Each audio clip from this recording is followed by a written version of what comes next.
দেখো guys, finally আমার চলে এসছে হচ্ছে অ্যামাজন থেকে একটা কি এসছে কে জানে, তবে এসছে কিছু একটা।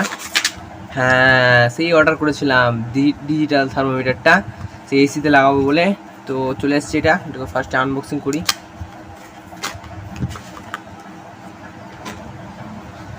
দেখো গাইস, পিছনে একটা ব্যাটারি ভরার জায়গা আছে, দুটো ব্যাটারি ভরতে হয়।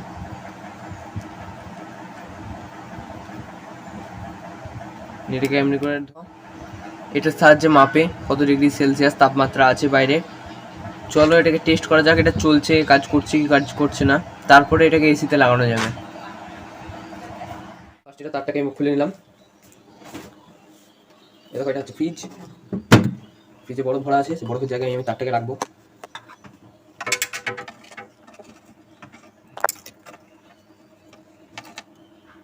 দেখো কমছে এটা আস্তে আস্তে, একটু লাগিয়ে দিলাম।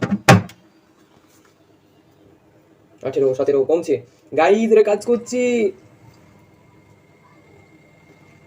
আমার ঘরে কোনো এসি নেই কিন্তু ফ্রিজটা চলছে, লাইটটা খারাপ ফ্রিজে নয়।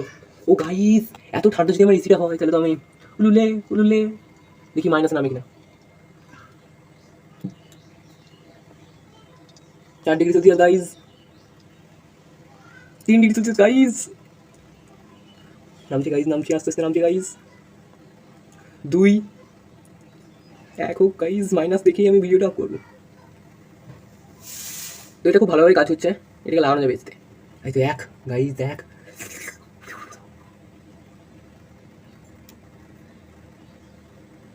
গাইস, মাইনাসে গেল বলে। মাইনাস না, মাইনাস যায়নি এখন গাইস, এটা গোনা পড়ে যাবে না। 6, 5, 4, 3, 2, 1, মাইনাস 1, মাইনাস গাইস। দেখো গাইস, যেই বার করলাম সেই আবার বাড়তে লেগেছে। তো এটা খুব ভালোভাবে কাজ করছে, এটাকে লাগানো যাবে এসিতে, সুন্দর লাগবে। মাত্র 150 টাকায় এটা আমি অ্যামাজন থেকে অর্ডার করেছি।